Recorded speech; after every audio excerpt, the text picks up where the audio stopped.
Tapi ia tetap sesuatu yang mengejutkan, sangat mengejutkan kerana no one sees it coming.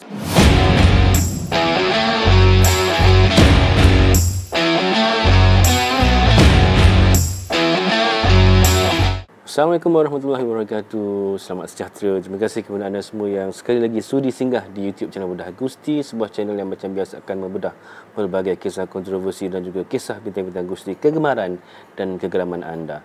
Minggu ini kita nak bercerita tentang satu lagi topik yang saya kira agak relevan dengan isu semasa yang berlangsung pada waktu ini, iaitu heel turn. Apa benda heel turn ni, tuan-tuan?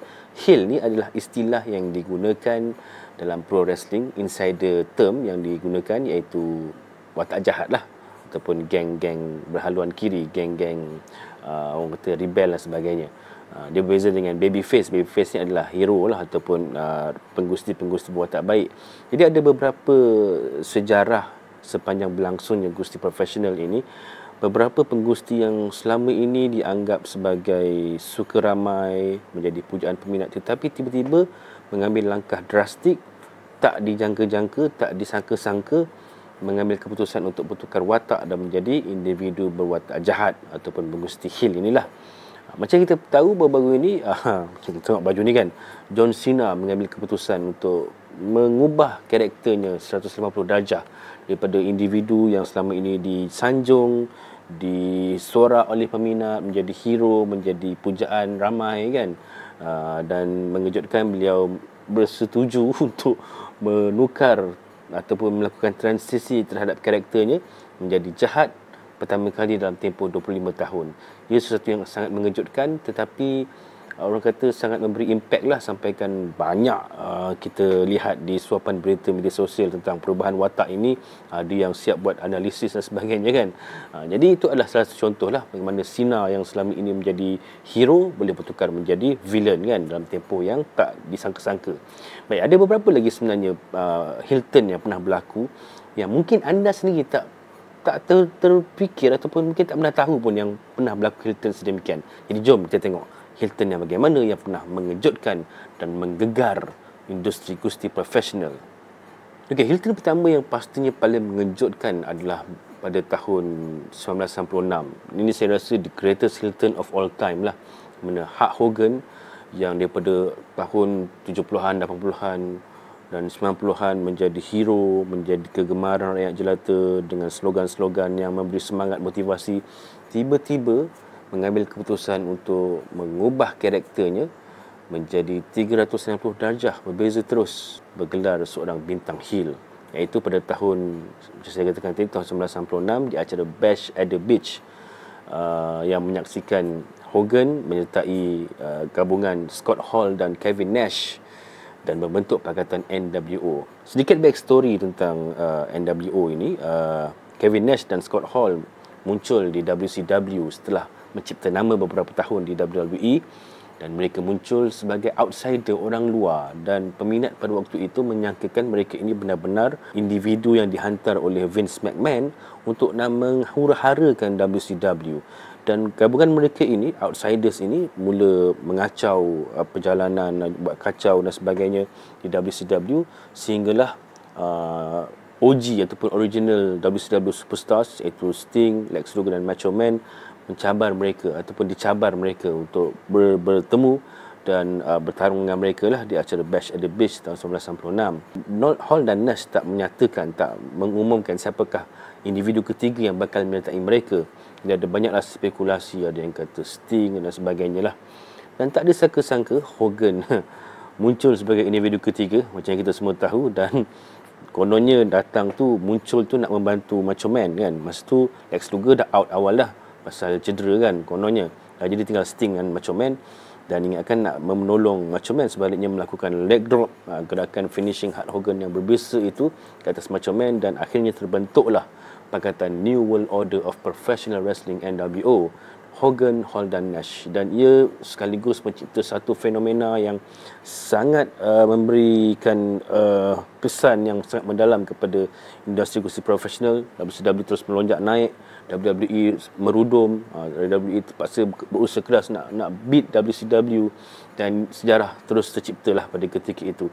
Dan NWO juga mengasaskan sesuatu yang kita panggil sebagai cool heel ataupun heel yang nampak hebat di mata, walaupun mereka jahat, tetapi ramai peminat mereka kerana siapa-siapa yang orang kata apa, menyokong NWO waktu itu boleh dianggap sebagai cool lah, sebagai wow, awak ni power lah kan, macam tu lah lebih kurang. Jadi pertukaran watak Hogan daripada merah dan kuning kepada hitam sepenuhnya dengan menggelarkan dirinya sebagai Hollywood Hulk Hogan telah mengubah landscape Gusti pada waktu itu, dan ia terus menjadi sesuatu yang kekal diingati sehingga ke hari ini. NWO, saya ingat lagi kata-kata Tony Schiavone masa penghujung acara Bash at the Beach tu, Hulk Hogan, you can go to hell. Okey, Hilton kedua yang boleh saya senaraikan di sini adalah bila mana Stone Cold Steve Austin akhirnya berjabat tangan dengan Vince McMahon di penghujung ataupun kemuncak acara WrestleMania X7 pada tahun 2001. Macam kita tahu, Stone Cold ini bukanlah pertama kali menjadi heel kan. Beliau semasa di WCW dulu pun memang dah jadi heel lah, seorang yang memang tak pernah lah jadi hero kan. Kemudian masuk WWE pada tahun 1996 pun sama juga, membawa watak yang keras kepala, tak nak mendengar cakap dan sebagainya. Sehinggalah tahun 1997, lewat 1997, di mana Steve Austin perlahan-lahan mula dianggap sebagai hero lah.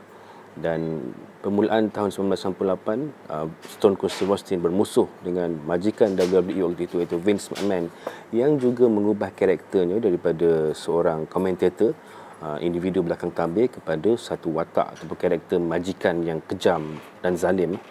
Stone Cold menjadi hero kerana waktu itu Stone Cold ini boleh dianggap sebagai perlambangan kita semualah. Dia mentamsilkan diri kita dalam dirinya, iaitu orang yang tak suka kepada bos dan melawan bos kan. Siapa je yang suka dengan bos kan. Jadi Stone Cold bermusuh dengan Vince McMahon selama bertahun-tahun, sehinggalah pada tahun 2001 ketika mana Stone Cold menjadi pencabar utama kejuaraan WWE yang dipegang oleh The Rock waktu itu. Stone Cold menang Royal Rumble dan menjadi pemenang dan mencabar, dan tak ada sangka-sangka Stone Cold sanggup bersalaman dan bekerjasama dengan Vince McMahon dan seterusnya mencipta heel episod terbaru untuk Stone Cold Steve Austin pasca WrestleMania X7 itu. Dan kemudian kita saksikan Stone Cold mengepalai Pakatan Alliance WCW dan ECW yang membuat invasion ke WWE waktu itu. Dan tapi walaupun begitu, Hilton Stone Cold ini tidak berapa lama. Saya rasa hujung 2001 Stone Cold kembali menjadi pujaan peminat dan kembali menjadi babyface lah. Tapi ia tetap sesuatu yang mengejutkan, sangat mengejutkan, kerana no one sees it coming. Tak ada sesiapa yang dapat menjangka bahawa Vince McMahon dan Stone Cold mampu untuk berada dalam satu gelanggang dalam pakatan yang sama. Tapi segalanya mungkin dalam industri Gusti ni kan. So, Stone Cold heel atau Stone Cold babyface, mana satu pilihan anda? Okey, turn heel ketiga yang boleh kita kongsikan adalah di zaman transisi daripada golden era ke new generation era lah. Itu pada tahun 1991, di mana dua anak muda yang menggelarkan diri mereka sebagai The Rockers, pasangan tag team yang sangat popular waktu itu, pernah juga bergelar juara tag team WWE, Marty Jannetty dan Shawn Michaels. Di penghujung 1991 itu berlaku sedikit pertikaian lah tentang kontrak mereka dengan WWE, dan sudah sampai masanya mereka rasakan mereka dapat upgrade lah dari segi bayaran dan sebagainya, dan mereka hampir-hampir nak berhijrah ke WCW waktu itu. Tapi akhirnya kontrak mereka itu diperbaharui, dan malangnya pasangan ini terpaksa juga dirombak menyaksikan insiden di kedai gunting Brutus Beefcake di antara Marty Jannetty dan Shawn Michaels, di mana Shawn Michaels telah pun mengkhianati kawannya Marty Jannetty dengan menghempas atau membaling Marty Jannetty ke tingkap kaca di barbershop Brutus Beefcake waktu itu. Itu sesuatu yang sangat mengejutkan kerana mereka berdua sangat-sangat disayangi peminat, dan ia juga merupakan satu turning point untuk Shawn Michaels bergerak solo dan muncul sebagai individu yang menjadi taruhan WWE lah untuk mengepalai new generation selepas itu. Dan ia pun satu sangat tidak dijangka, tapi malangnya perpecahan itu menyebabkan pasangan The Rockers berkubur, dan karier Marty Jannetty pula tak seindah seperti Shawn Michaels lah, di mana Marty Jannetty agak merudum. Dan itulah ada perumpamaan ataupun satu apa orang kata peribahasa yang digunakan dalam pro wrestling ini. Dalam satu tag team tu mesti akan ada seorang the Marty Jannetty of the team. Maksudnya dia agak kurang sedikit berbanding rakannya, rakan tag team ni. Itulah itu permulaan kepada ni lah cerita tentang bagaimana the Marty Jannetty of tag team itu bermula. Jadi satu Hilton pun yang sangat tidak dijangka, cuma waktu ini ialah kita pun tahun 1991 ni pun saya pun budak lagi kot. Jadi masa tu tak ada lagi cerita-cerita di internet. Internet pun tak ada lagi masa tu kan. Jadi just tengok daripada siaran TV je lah. Tapi apa pun dia tetap menjadi salah satu Hilton yang sangat tak dijangka. Okay, seterusnya Hilton ini bukan sekadar melibatkan ahli Gusti. Kadang-kadang personality yang tidak terlibat dengan Gusti secara langsung pun boleh menjadi heel juga. Contoh macam Vince McMahon yang kita cerita tadi lah. Daripada komentator boleh menjadi seorang figura heel yang sangat dikenang-kenang lah kan. Tak terkecuali juga dengan anak daranya Stephanie McMahon. Stephanie McMahon muncul pada pertengahan tahun 1999, di mana waktu itu Vince McMahon agak struggle lah nak beat WCW. Jadi beliau mengambil satu langkah drastik untuk menampilkan anak gadisnya itu di kaca TV lah pada April 1999, di mana storyline pertama memperlihatkan bagaimana Stephanie diculik oleh Undertaker, Pakatan Ministry of Darkness, yang pada ketika itu bukan bersekongkol, berseteru dengan Pakatan The Corporation, pimpinan Vince McMahon. Dan sejak itu Stephanie ni jadi seorang gadis yang naif lah kan, yang jadi sering menjadi mangsa, hampir dikahwinkan dengan Undertaker dan sebagainya. Tapi di penghujung tahun 1999, beliau bertukar watak dengan bersekutu dengan Triple H yang masa tu belum lagi menjadi suaminya lah. Dan bersama-sama dengan Triple H, mereka mencipta satu heel era yang sangat-sangat memorable sehingga kini. Dan boleh saya katakan, saya secara peribadi pada waktu itu memang geram gila dengan Stephanie dan Triple H waktu itu kan. Dan apa orang kata, sanggup membelasah bapaknya dan menggunakan teknik-teknik keji, sering menjerit-jerit tak tentu hala dekat tepi gelanggang menyokong suami Triple H. Jadi memang satu karakter yang sangat annoying tapi berjaya lah kiranya. Jadi perubahan watak Stephanie McMahon itu juga sangat-sangat menjadi sesuatu yang kekal diingati dan boleh menjadi satu contoh bagaimana seorang gadis yang tak ada apa-apa boleh menjadi satu watak yang sangat penting dalam perjalanan sebuah storyline dalam pro wrestling itu. Pengurus juga boleh memainkan peranan penting dalam nak melancarkan ataupun nak memanjangkan suatu storyline itu. Dan pengurus yang kita maksudkan ini juga boleh bertukar watak menjadi heel lah. Yang beliau maksudkan, yang saya maksudkan adalah Paul Bearer. Paul Bearer merupakan pengurus kepada Undertaker sejak kemunculan pertama Undertaker, tahun pertama Undertaker di WWE kan, dengan wataknya yang kan. Tapi pada tahun 1996, di mana Undertaker berseteru dengan Mankind yang pada waktu itu baru muncul, tak disangka-sangka di acara SummerSlam 1996 dalam perlawanan Boiler Room Brawl, perlawanan yang bermula di bilik dandang di arena dan kemudian berakhir di dalam gelanggang, menyaksikan Paul Bearer berpaling tadah dan mengkhianati Undertaker, yang ketika itu stipulasinya adalah siapa-siapa yang dapat earn daripada Paul Bearer itu, tabung abu mayat tu, maka dia diisytihar sebagai pemenang lah. Semasa Undertaker duk minta earn tu, tiba-tiba Paul Bearer tak nak bagi. Tapi bukan sekadar tak bagi, dia hantar kepada Undertaker dengan earn tersebut dan kemudian menyerahkannya kepada Mankind, dan seterusnya menyaksikan Paul Bearer mengkhianati individu yang telah diuruskannya sejak bertahun-tahun dengan bersekutu pula dengan seorang penggusti yang sangat pelik waktu itu, iaitu Mankind. Dan siapa sangka perubahan watak Paul Bearer itu juga terus evolve, terus berkembang sehingga kan pada tahun 1997 beliau tak cat lagi mukanya dengan bedak kan, terus nampak muka biasa, rambut pun blonde, dan kemudian tak lama selepas itu menguruskan adik Undertaker pula, iaitu Kane. Tapi dia masih lagi dalam ruang lingkup seorang pengurus ataupun manager yang heel. Banyak sebenarnya penggusti yang memang bermula sebagai heel, tapi selepas itu mereka menjadi bertukar karakter menjadi baby face, menjadi baik dan menjadi pujaan peminat. Tapi dalam konteks yang saya senaraikan pada kali ini, bukan perseorangan dah, tetapi melibatkan satu faction atau satu grup. Yang saya maksudkan adalah The Shield. The Shield melibatkan Roman Reigns, Dean Ambrose dan juga Seth Rollins. Mereka muncul di WWE pada Survivor Series 2012 dan menjadi antara faction yang digeruni lah kerana sering menyerang hendak lawan-lawan mereka dan mencipta momentum yang sangat menakjubkan lah pada waktu itu.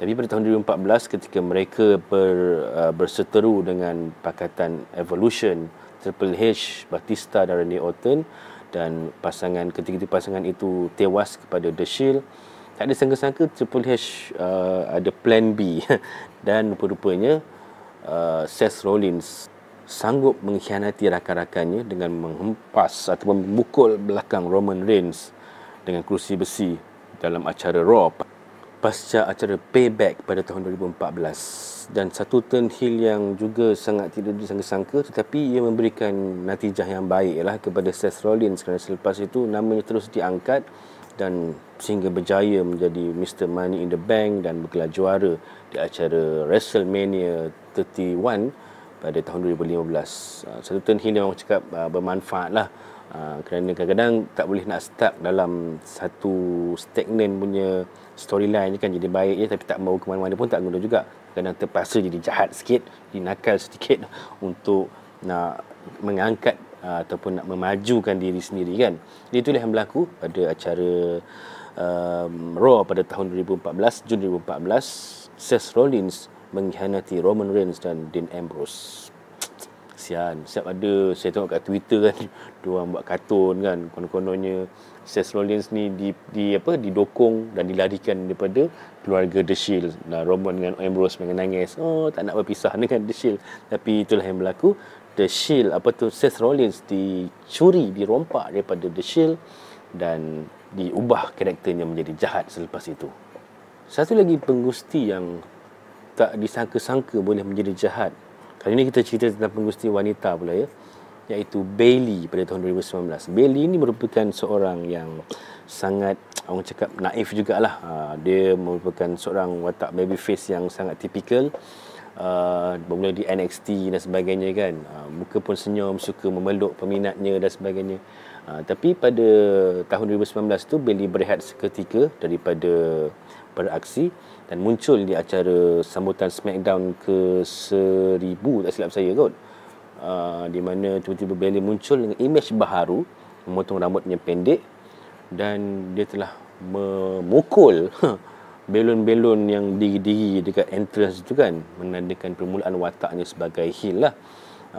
Dan saya tak rasa heel Bayley ini menjengkelkan, tapi sebaliknya saya rasa heelnya itu dapat membawa Bayley ke satu sisi yang kita tak pernah lihat selama ini, dan saya rasa agak menghibur lah dengan perseteruannya dengan Michael Cole, Ding Dong semua kan. Jadi saya shock tengok, saya suka tengok Bayley semasa heel ni. Dan ternyata ia berjaya dan kemudian Bayley evolve lagi dengan memulakan ataupun membentuk pakatan Damage Control bersama dengan Io Sky ataupun Io Shirai dan juga Dakota Kai pada SummerSlam 2022. Jadi satu yang menarik dan siapa sangka seorang yang suka senyum, suka memeluk peminat dan sebagainya tiba-tiba boleh bertukar watak. Tapi itulah yang berlaku kepada Bayley pada tahun 2019. Okey, ada lagi dua heel turn yang saya nak highlight dekat sini dan kedua-duanya berlaku di WCW dan tahun yang sama, iaitu tahun 2000. Yang pertama adalah Hacksaw Jim Duggan. Siapa sangka Hacksaw Jim Duggan pun sebenarnya pernah menjadi jahat. Ini berlaku pada tahun 2000, di mana macam kita tahu Hacksaw Jim Duggan sejak dari WWE lagi memang membawa watak sebagai seorang yang patriotik, dengan bawa bendera Amerika kan, USA, USA, dan gimmick itu terus dibawa ke WCW semasa penyertaannya pada tahun 1994. Dan tanpa disangka-sangka, ialah mungkin Hacksaw ingin merelevankan dirinya pada waktu itu. Tambah pula tahun 2000 ini, Vince Russo yang mengepalai WCW dan membawa konsep New Blood. Maksudnya bintang-bintang yang legend ini mungkin agak dikesampingkan lah, agak diketepikan lah. Jadi bagi nak memastikan wataknya kekal relevan, tiba-tiba Hacksaw Jim Duggan menyatakan beliau tidak lagi ingin menyokong Amerika Syarikat. Sebaliknya menyertai tim Canada yang dipimpin oleh Lance Storm dengan menyertai tim Canada dan mengubah dia punya image-nya menjadi inilah baju putih, jaket putih dengan lambang Canada, bendera Canada dan sebagainya. Dan ia merupakan sesuatu yang sangat tak ada jangka-jangka lah. Cumanya Hilton ini saya kira ataupun pada waktu itu tidak berapa berjaya lah, kerana peminat macam tak boleh terima lah, dan dia tidak mengambil masa yang lama dan akhirnya karakter itu tenggelam begitu sahajalah. Begitu juga dengan apa yang berlaku pada Goldberg pada tahun 2000 itu juga. Goldberg mengejutkan peminat daripada debutnya tahun 1997 sebagai seorang yang gagah perkasa menentang kezaliman dan sebagainya. Tapi di acara Bash at the Beach 2000, Goldberg mengejutkan peminat dengan berpaling tadah terhadap Kevin Nash semasa perlawanan di antara Nash dan Scott Steiner berlangsung. Goldberg dia tolong Scott Steiner pada waktu itu untuk menewaskan Nash, dan pengkhianatan ini secara rasminya menjadikan beliau sebagai seorang heel lah. Sesuatu yang juga tidak disangka-sangka. Dan Goldberg menyertai pakatan Vince Russo dan Eric Bischoff pada waktu itu untuk menjadi satu faction heel yang orang kata macam cuba nak mengulangi semula kegemilangan NWO lah pada waktu itu. Tapi malangnya ia pun tak mendapat perhatian peminat dan storyline itu tak bertahan lama dan akhirnya ia tenggelam gitu saja sampailah tahun 2001. Goldberg pun WCW pun bungkus dan Goldberg muncul semula pada tahun 2003 dengan menjadi babyface semula sebagai individu yang gagah perkasa di WWE. Jadi siapa sangka Hacksaw Jim Duggan dan Goldberg pun boleh bertukar watak menjadi jahat. Babyface dan heel ni bukan setakat berlangsung di promotion-promotion besar seperti WWE, WCW, AEW dan sebagainya, tapi juga boleh juga berlaku di promotion luar US, contohnya seperti di New Japan. Walaupun konsep storyline ini tidaklah berapa dititik beratkan, tetapi ia tetap menjadi satu perkara yang menjadi asas lah kepada penceritaan dalam pro wrestling itu. Dan itulah kita saksikan apabila pada tahun 2013 Prince David masa tu, sekarang ni lebih dikenali sebagai Finn Balor, semasa berada di New Japan Pro Wrestling telah mengkhianati rakannya Ryosuke Taguchi dalam acara setelah tewas dalam perlawanan tag team di acara NJPW Invasion Attack. Dan Prince David sebelum tu memang terkenal sebagai seorang yang orang kata suka ramai lah, seorang yang berdisiplin kan, mesra dengan peminat dan sebagainya. Tetapi tiba-tiba oleh kerana kekalahan ini telah menyebabkan David bertukar watak dan sekaligus mengasaskan pakatan yang sangat digeruni di New Japan dan fenomenanya tersebar ke seluruh dunia, iaitu Bullet Club. Dengan Bullet Club inilah Prince David mula orang kata mencipta satu naratif seolah-olah NWO di WCW dulu, dengan penyertaan daripada Bad Luck Fale, ada Tama Tonga, Carl Anderson dan ramai lagi lah, sehingga kan Kevin Nash sendiri memberi restu untuk Bullet Club melakukan gesture Too Sweet itu dan diteruskan legasi kejahatan NWO di dalam Bullet Club. Jadi siapa sangka Prince David yang begitu pun boleh jadi jahat di New Japan, dan sekarang kita saksikan Prince David atau Finn Balor menjadi jahat juga di Judgment Day pada waktu ini. Tapi adakah kejahatan itu akan kekal? Tak ada siapa yang tahu, kerana semuanya boleh berubah sekelip mata. Jadi itulah beberapa Hilton yang saya kira saya boleh kongsikan, yang saya kira boleh mengejutkan pernah berlaku lah. Ada lagi contohnya macam Mark Henry yang berpura-pura bersara pada tahun 2013, sampai John Cena datang memujuk dan sebagainya. Tiba-tiba dia power slam kan John Cena. Kemudian contoh macam Rey Mysterio. Rey Mysterio tak pernah jadi jahat di WWE, tapi semasa di WCW pada tahun 2000 gitu kan, dia pernah juga, dia bukan jahat lah, dia cuma macam mencipta satu image yang rebel lah pada waktu itu, memberontak bersama-sama dengan Billy Kidman, Conan dan sebagainya dalam pakatan Filthy Animals kan. Jadi tapi Rey Mysterio dalam satu temu ramah berkata bahawa karakternya waktu itu yang tidak bertopeng bukanlah jahat, cuma mereka menjadi diri sendiri. Jadi tak boleh nak dikategorikan sebagai Hilton sangatlah.